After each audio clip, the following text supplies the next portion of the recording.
Present. Council Zach Alakonya. I'm writing my hand. Okay. So go slow. So I have Sibiu. Oh, that's how far you are. Yes. Okay. It's been a long Yeah, Simiyu Murambi, I'm present, Your Honor. Charles Walioli, Your Honor, I'm present. Edgar Busiaga, I'm present, Your Honor. Degwa Njiru, I'm present, Your Honor. Zach Alakonya, Present, Your Honor.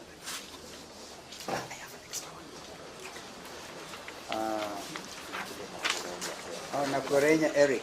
Present, Your Honor. This must be a Bukusu. I'm present, Your Honor. Ken Echesa, I'm present, Your Honor. I think that is. Good morning, Your Honor. Yes. My name is Owiti.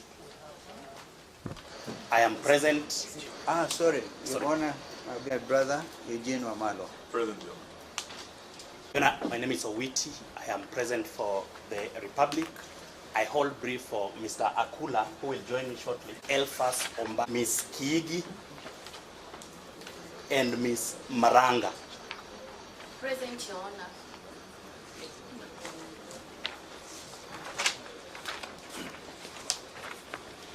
You know, the matter is coming up for mention to confirm compliance with the directions of your learned brother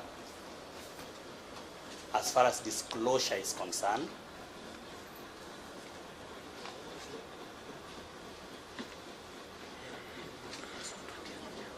Unfortunately, Your Honor, on our part, we have not been able to comply with those orders, and will be seeking for an extension of time within which to comply.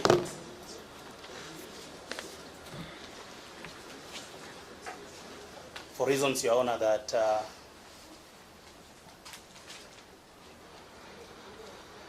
most of the documents, the subject of the disclosure, are intended to be obtained from the Tranzoia county offices and the various sub-county offices under it.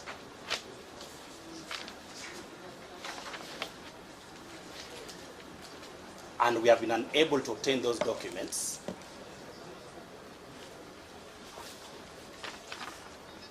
To their entirety. Some of them have been obtained.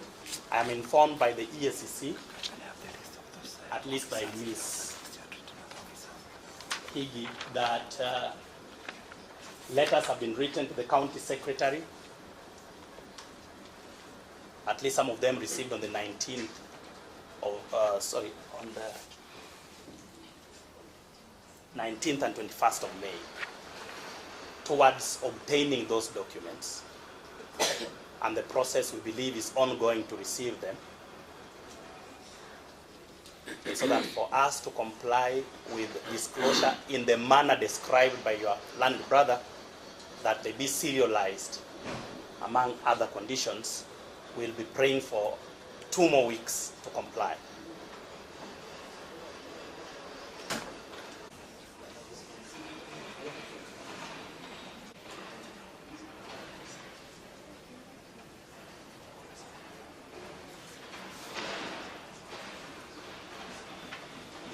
What are you doing? This is our country, Kenya. Ruto, you did not kill us. Ruto, you did not kill us. We are not threatened. This is our country, Kenya. Why are they ambushing people like this? This is our country. This is our country, Kenya. This is our country, Kenya. This is our country, Kenya. We have freedom. Freedom of speech. Freedom of doing anything. According to the constitution and the law of Kenya. I'm speaking the truth. This is our country. Kenya is our country. We must not be sabotaged. We must not be arrested. What is happening at Chester? Why? Why? Ruto!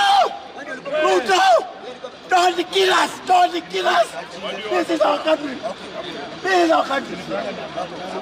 This is our country.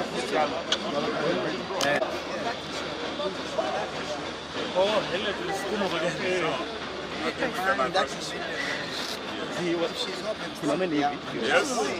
You want us to face? This side, because of the sun.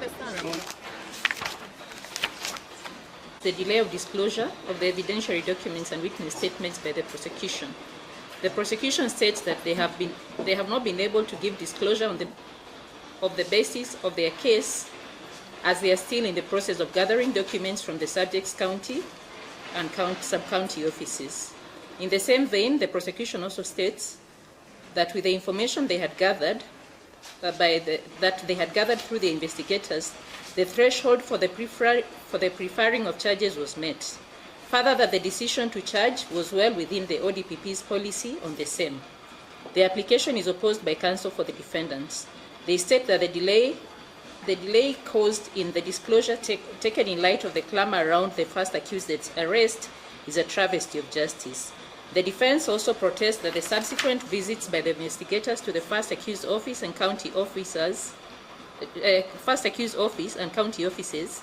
have been done without disclosing to the counsel of such visits. They are apprehensive that the surreptitious visits may be used by the investigators to plant evidence against their client. The court did give thorough directions on disclosure. It is clear that the prosecution has not been able to do so. Although they state that they were given an onerous task on the nature of the disclosure, it is imperative for all parties to ensure that they comply with the court orders as strictly as possible. The rights of the accused and the interest of justice demand it from all the parties.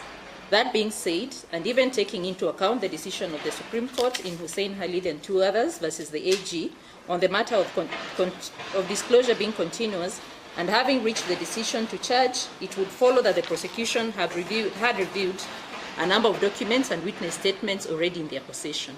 Those documents and statements ought to have been disclosed by now. This is regardless of their liberty to give such further disclosure as and when it may come into their possession as the matter goes on. I therefore direct the prosecution to comply with the orders of disclosure as were made by these courts on or before the 16th of June 2025, when this matter is to be mentioned again for further orders. Both parties have alluded to several other applications which they wish to present before court. I direct that such other applications that will be formally filed and served in any event on or before at least 7 days before the next mentioned date, which is on the 16th of June 2025. Now, this date was fixed in your absence, I know. There was the second accused was to be presented in court on that day.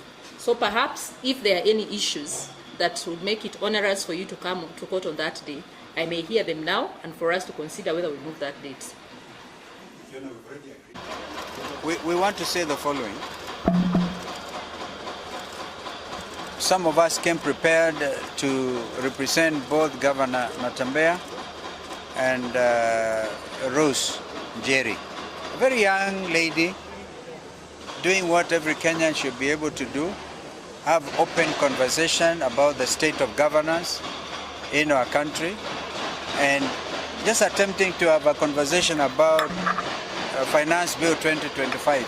There's nothing criminal about it. She has been apprehended and we don't know where she is. So we must remind the DPP and William Ruto that if you still believe this country is under the rule of law, please produce Rose Jerry with immediate effect and be able to face the consequences of acting against the Constitution. You know, you cannot hold an accused, a suspect for more than 24 hours before producing them in court. This is the basic law of the land. And kama mulienda kule Homa Bay na munasema kwamba you have apologized to agencies. How do you apologize to the agencies and you continue to harass them? So some of these things we are going to be dealing with. We are very clear about it and we will not relent. Kenyans will not surrender. You've just seen one frustrated Kenyan here expressing his complete sense of despondency. We cannot afford it in our country. Maybe my friend Eugene can talk to you about this matter. Yes, thank you very much. I think just to say yesterday was Madaraka Day, and there can be no greater Madaraka for any Kenyan than the Madaraka to be able to participate in decision-making systems of your country, including the budget-making process, including the finance bill that will determine what happens in this country. Rose Njeri is one of the heroes and heroines of this country that we need to celebrate, not to incarcerate, not to harass, because she was facilitating public participation. And in her own very ingenious way, in a very creative way, she had facilitated many Kenyans to interact and to participate in this budget-making process, and particularly noting that 25th of June is coming. Today is third, meaning to the next Revolution Day, the Liberation Day of Gen Z's, 25th of June 2025. The Finance Bill 2025 is coming, and as Kenyans we are allowed to participate in the making of that bill. So we are here to demand, we're a big team of lawyers here.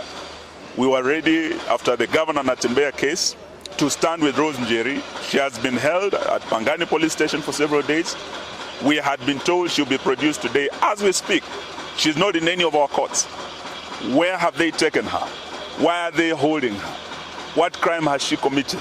These are the questions we want to ask today. Even as William Ruto apologizes to Gen Zs, he must start by releasing and apologizing to Rose Njeri. She has done nothing wrong. From Tranzoia, I want to say this. We've seen what has happened today. A prosecution that has no evidence, that is set on a fishing expedition, that did a lot of drama raiding Governor Natembeya's homes in Kitale, in Nairobi, in Rongai. They brought him here and they have no evidence. They are now harassing anyone, whether family, whether politically associated, whether working with Governor Natembeya. We have seen them harassing people here who travel all the way. We are saying this harassment must stop. This harassment, this is pure political harassment, and we demand that it stops. Thank you very much. Well, just add, we declared that June the 25th will be a public holiday to commemorate the singular struggle by the Kenyan Gen Zs, who have actually raised the conscience of the world, not just the region, the world. So for me and all of us in opposition, we are very clear that 25th will be a public holiday. And then the police, why keep Njeri? You could even have given her a police bail. Now you are complicit in this heinous crime against humanity, because she's a human being. She's a Kenyan young lady entitled to all the freedoms under the Constitution. To the people of Tranzoia, we are with you. Thank you. A Kenyan citizen, Kenyan patriot, and I stand here in solidarity to defend our people. I'm not happy with what is happening in the Republic of Kenya, especially with unlawful arrests, victimization, intimidations, harassments that are occurring now and then. This is our country. Let us respect our constitution. Our President, His Excellency Dr. William Samoei Ruto, had to swear 2 oaths, first oath and the second oath. He must be able to protect our Kenyan constitution. He must be able to protect the entire citizens. But what is happening in the Republic of Kenya actually is very horrible. Now, once it continues like this, are we going to encourage the local investors? Are we going to encourage the international investors or foreign investors? This is very bad. Now, what about to a local mwananchi? Someone who is voiceless, someone who doesn't have anyone to defend him or her. Where shall he go to? This is our Republic of Kenya, and I'm speaking the truth. Leadership is very much unpredictable. Today you are the president. The following day there is another one who will be leading. What will happen now? Maybe if the following day or the following year or the coming 2024, then another person who will be leading will be your enemy. Actually, it's not good, and that's what I'm really clarifying. We want peace in the Republic of Kenya. Thank you very much. I'm Paul Wamaru, a Kenyan patriot and a native of Kenya.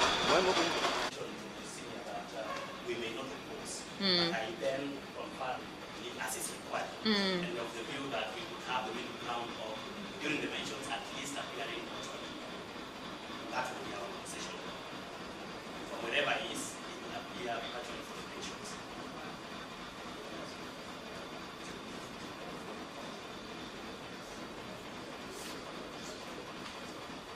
So is that in respect to both accused No. or only the first accused? In respect of the first accused, we are not able to make responses in respect of the second accused. Okay. Because it's yet To take plea. take.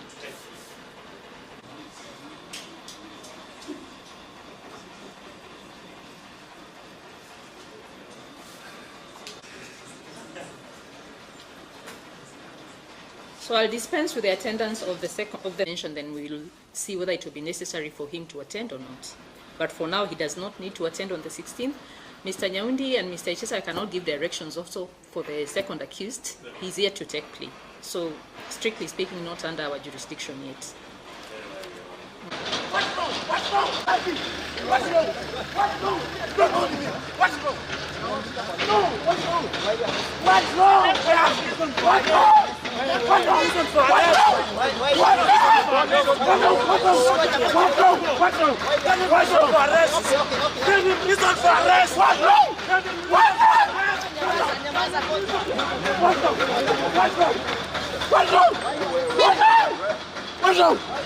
wrong?